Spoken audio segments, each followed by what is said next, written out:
Indago ao réu se tem conhecimento das acusações que lhe são imputadas. Sim, senhor excelência. A primeira parte, sobre a pessoa onde o senhor reside. Gostaria de não declinar, porque eu sou uma pessoa pública e A cidade. posso passar reservadamente. Não, só a cidade. Brasília. A profissão. Militar da reserva. Já foi preso ou processado alguma vez? Pela justiça, não. É casado? Casado. Tem filhos? Sim, senhor. É verdadeira a acusação que lhe é feita? Não procede a acusação, excelência. Tem algum motivo particular a atribuir a acusação imposta na denúncia? Não, senhor. Conhece as testemunhas já inquiridas? Tem alguma suspeição ou impedimento em relação a elas? Conheço muitas delas, nada contra. Então, vamos às perguntas específicas.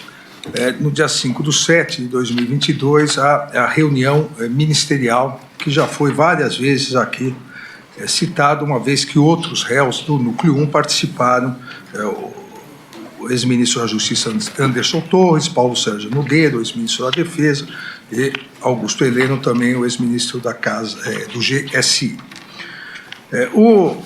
O senhor, e essa é uma das imputações feitas pela Procuradoria-Geral da República, a narrativa, a construção da narrativa e reiteração da narrativa de deslegitimar a justiça eleitoral, as eleições e as urnas eletrônicas, acusando constantemente, de forma permanente, que havia fraude nas urnas eletrônicas. E nessa reunião do dia 5 de julho, nessa reunião ministerial, em vários momentos, o senhor se refere assim. Então, eu vou citar alguns momentos.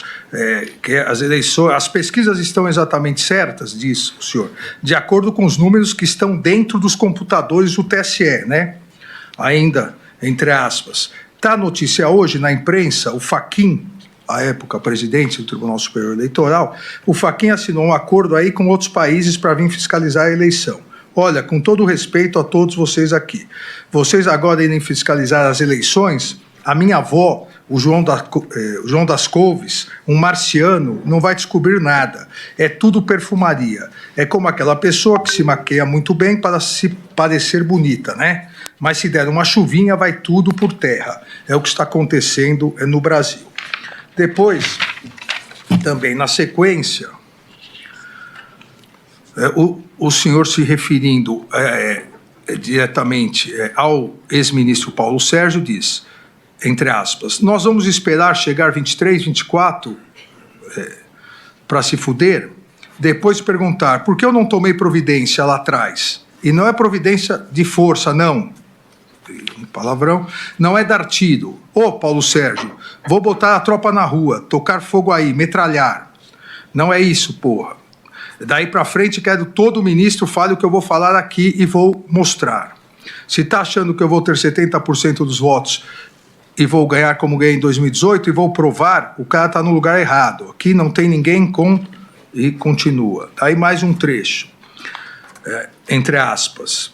Por que os caras estão preparando tudo, para o Lula ganhar no primeiro turno, na fraude? Vou mostrar como e por quê. Alguém acredita aqui em Fachin, Barroso, Alexandre de Moraes? Alguém acredita? Se acreditar, levanta o braço. Acredita que eles são pessoas isentas, estão preocupados em fazer justiça, seguir a Constituição? Aí, num outro trecho da reunião, também entre aspas, o nosso Supremo aqui é um poder à parte, é um super Supremo. Eles decidem tudo, fora, muitas vezes fora das quatro linhas. Não dá para a gente ganhar o jogo, né? Com o pessoal atirando tijolo da arquibancada em cima dos jogadores nossos. Com o juiz que toda hora dá impedimento quando a gente ataca. Mesmo o cara sai driblando na área dele até fazer o gol, o juiz dá impedimento. Aí, na sequência, também... Eu não tenho, entre aspas, eu não tenho dúvida que está acontecendo. Não tenho prova de muita coisa, mas tenho dúvida. Essas afirmações que o réu fez nessa reunião na verdade, elas foram uma sequência de várias afirmações em várias entrevistas. Então, eu queria que o réu esclarecesse qual era concretamente o fundamento que o réu tinha para poder alegar fraudes, que havia fraudes nas eleições, fraude nas urnas eletrônicas, e que os ministros do TSE, citados nominalmente, à época os ministros do Supremo, que faziam parte do TSE, o ministro Barroso, o ministro Fachin e eu, estariam direcionando as eleições. Sim, senhor ministro. Primeiro, boa tarde a Vossa Excelência, senhor ministro Luiz Fux, senhor Paulo Gonet. Eu fiquei 2 anos como vereador e 28 como parlamentar. A minha retórica sempre foi parecida com isso. Vamos lá. A questão da desconfiança, suspeição ou crítica às urnas não é algo privativo meu. Eu poderia citar vários nomes, citaria apenas alguns aqui. O senhor Flávio Dino, em 2012, quando ele perdeu a eleição, ou 2010, quando ele perdeu a eleição para o governo do Maranhão. Ele diz, eu teria um vídeo, mas foi indeferido o pedido, mas no vídeo está o seguinte: hoje eu tive a oportunidade de ser vítima de um processo que precisa ser aprimorado, ser melhor auditado, que é o sistema das urnas eletrônicas. E depois, o senhor acredita que houve fraude? Houve várias modalidades. Palavra do senhor Flávio Dino. Depois também, curiosamente, uma outra inserção no horário eleitoral gratuito do senhor Carlos Lupe. Por que curiosamente? Foi ele que entrou com uma ação no TSE pela minha inelegibilidade, por crítica às urnas eletrônicas. Ele falava em fraude. Mas numa das inserções, aproximadamente 30 segundos, que até hoje está no Facebook dele, ele termina dizendo o seguinte: sem a impressão do voto, não há possibilidade de recontagem. Sem recontagem, a fraude impera. Repito a Vossa Excelência, até hoje isso está lá no Facebook do senhor Carlos Lupe. Eu batalhei muito na Câmara, desde 2012, pelo voto impresso. Consegui aprová-lo em 2015 para 2016. A senhora Dilma Rousseff vetou, a proposta voltou para o Congresso, só na Câmara nós derrubamos o veto, com votos do PT, inclusive. No Senado, algo parecido, também derrubamos o veto. Fiquei feliz que teríamos, em 2018, o voto impresso. Eu não lembro se eu pedi audiência ou o ministro Fux me convidou. Eu fui conversar com ele sobre essa questão. E ele mostrou para mim que 5% das sessões eleitorais do Brasil teriam o voto impresso.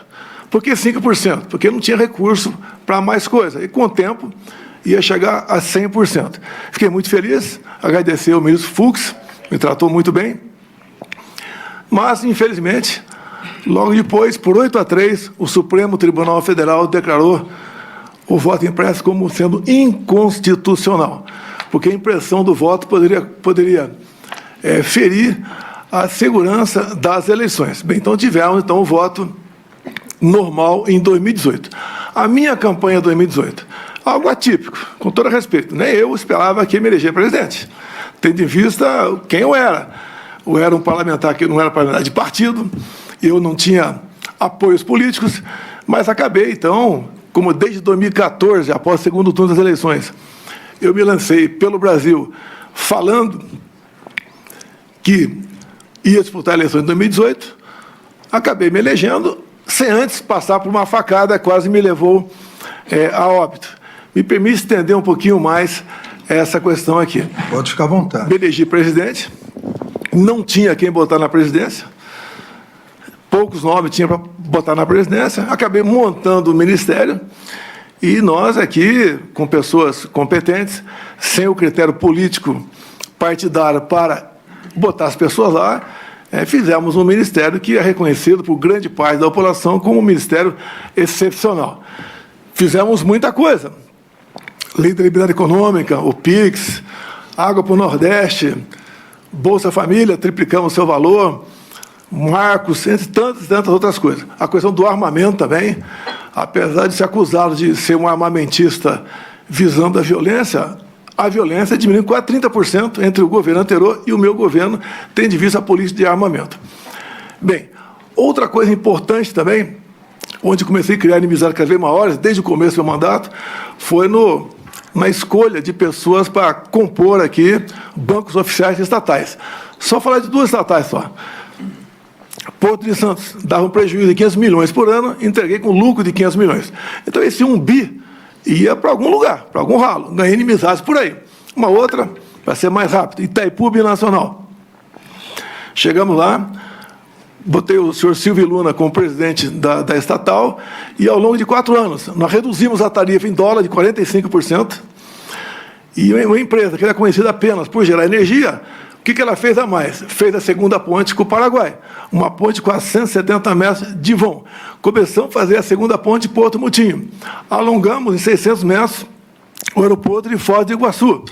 Mais ainda, atendemos com pequenas obras de infraestrutura mais de 50 municípios no entorno da bacia. Asfaltamos a Transboiadeira, 43 quilômetros. Fizemos o acesso aos aeroportos. Ou seja, sobrou dinheiro para fazer muita coisa lá.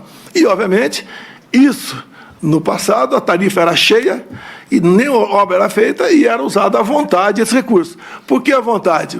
Porque é uma empresa que não é auditada pelo TCU por ser binacional. O que os conselhos decidem, está decidido e ninguém toca mais no assunto. Então, quando a gente começa a tapar os ralos da corrupção, aparece uma enormidade de pessoas que vão contra a gente. Eu não cortei recurso para a imprensa por ser malvado.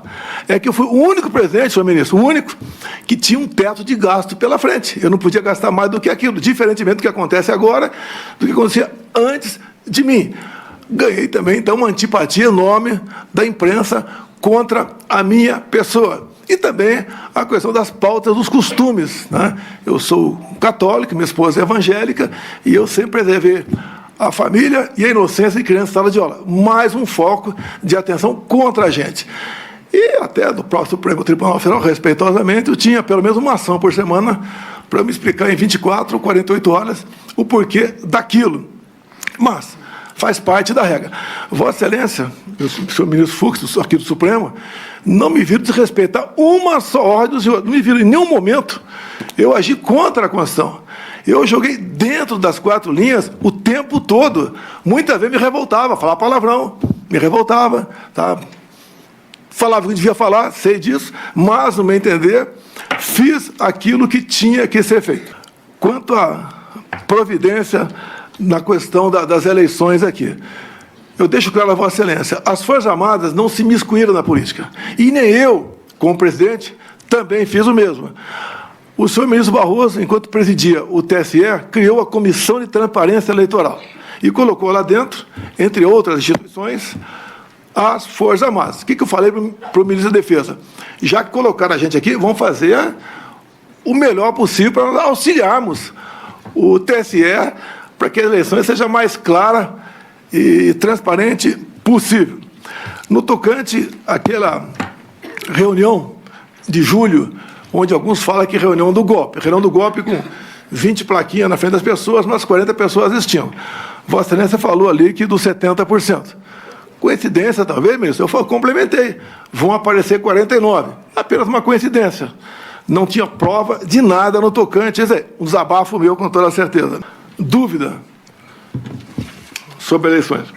Aqui eu tenho um documento aqui da Associação Nacional dos Peritos Criminais Federais. Diz logo na entrada aqui: as fragilidades das urnas eletrônicas sem o voto impresso.